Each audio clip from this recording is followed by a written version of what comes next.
مكملين في سلسلة حلاوة المولد، وده الفيديو المجمع اللي عملت فيه كل الحلاوة في فيديو واحد ونزلته على قناتي في اليوتيوب.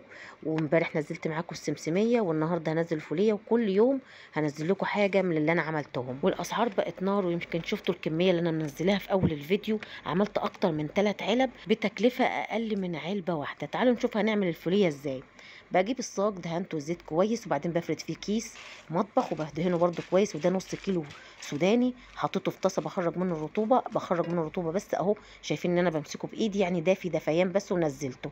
بجيب الحله بحط فيها كوبايه ونص سكر على نص كوبايه ميه ورشه فانيليا، وبرفعها على النار. واول ما تغلي والسكر يدوب بحط عصير نص ليمونه ومعلقه عسل جلوكوز كبيره. وعسل الجلوكوز ده مش غالي، يعني البرطمان كله اللي عملت بيه كل الحلاوه من عند العطار ب25 جنيه. واول ما يوصل للون ده ركزي بقى في الخطوه دي، باخد نقطه منه كده في ميه وبطفي عليها او ببعدها عن النار.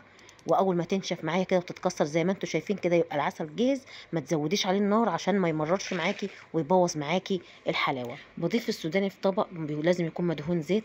وادي السيرب اهو، شايفين لونه، ما زودتش على النار خالص. على طرف المعلقه بحط كربوناتو، والكربوناتو دي برده مهمه. وبضيف بقى السيرب كله على السوداني اللي انا عاملاه، وبغلف السوداني كله بالسيرب.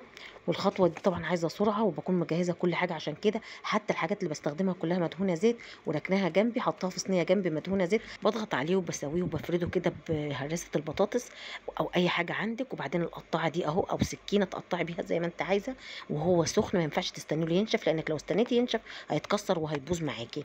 وهو نشف معايا، ما كملش ساعه ونشف. بيكون ناشف، لكن اول ما بتقطميه بيدوب في بقك بسبب الكربوناتو اللي على طرف المعلقه وحطيناها. وهي دي فايده الكربوناتو. شايفين اجمل فوليه هتعمليها.